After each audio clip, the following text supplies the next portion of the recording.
Yang ketiga, saya pengen ngajak teman-teman perenung nih. Saya ingin mengulang pertanyaan, ini negara apa? Ini bangsa mau kemana gitu? Kan ada lagu terkenal tuh kan, bayar gitu kan.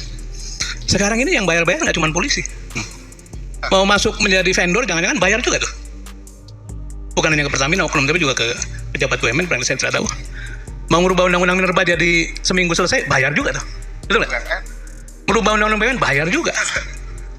Mau merubah undang-undang yang mengatur usia calon wakil presiden, bayar juga. Bahkan pakai perjodohan tuh. Jadi saya ingin bertanya, ini negara sedang mau kemana gitu? Mau merubah selaut menjadi bersertifikat, bayar itu. Melihat situasi dan kondisi Indonesia sekarang ini dengan permasalahan-permasalahan yang sangat pelik di dalamnya, terutama soal kasus korupsi yang begitu masif, apakah masih optimis Indonesia akan menuju Indonesia emas di 2045 nantinya? Sampai-sampai seorang tokoh publik yang pernah menjabat sebagai Menteri ESDM di tahun 2014 sampai 2016, yaitu Sudirman Said, mempertanyakan soal ini negara apa dan mau dibawa kemana. Karena apa yang disampaikan di dalam video tersebut secara tidak langsung menjelaskan betapa murahnya negara ini yang cukup dihargai dengan uang saja. Seperti halnya jabatan bisa dibeli dengan uang, mengubah undang-undang juga bisa dibeli dengan uang. Bahkan untuk mensertifikatkan laut saja hanya cukup dibeli dengan uang. Apakah uang sudah mendegradasi yang namanya moral dan etika? Tadi ada pertanyaan dari Mas Sudirman, ini negara apa gitu ya. Saya juga nggak tahu Mas Sudirman, sebab kita ini melihat ya, di Republik ini, para koruptor terkadang jauh lebih mulia dibandingkan pada kritikus politik gitu.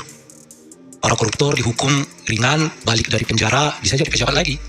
Di beberapa pilkada mereka terpilih kembali menjadi anggota DPR. Nah itulah Republik kita ini.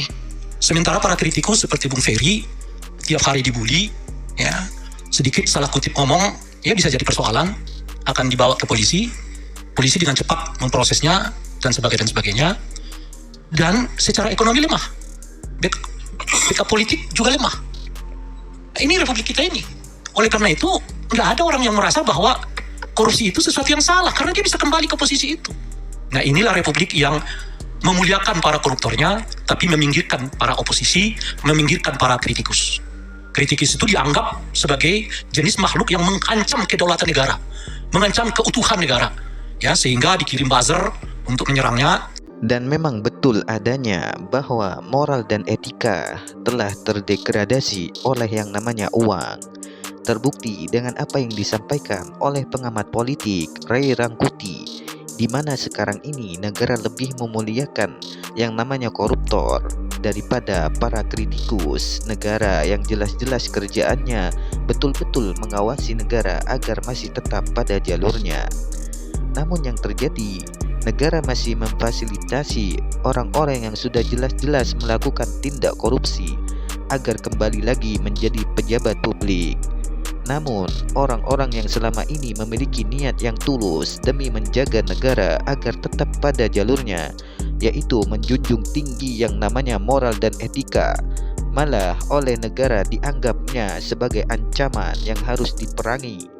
Dengan hal tersebut, apakah masih optimis dengan yang namanya Indonesia emas di tahun 2045 nanti?